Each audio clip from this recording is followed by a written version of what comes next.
four fundamental techniques that are used for physical examination are inspection, palpation, percussion, and auscultation.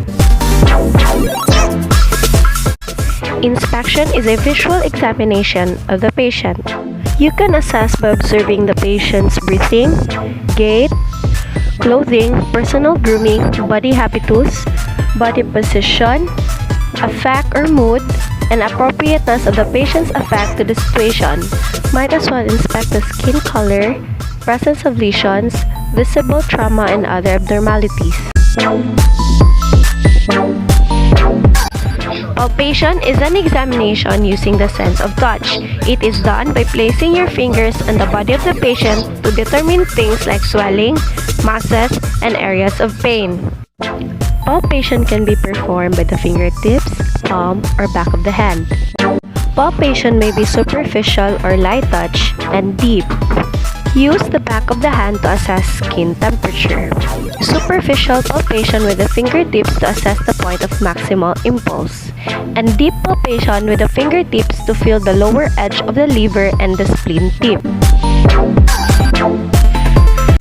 Percussion is tapping the patient's bodily surfaces and hearing the resulting sounds to determine the presence of things like air and solid masses affecting internal organs.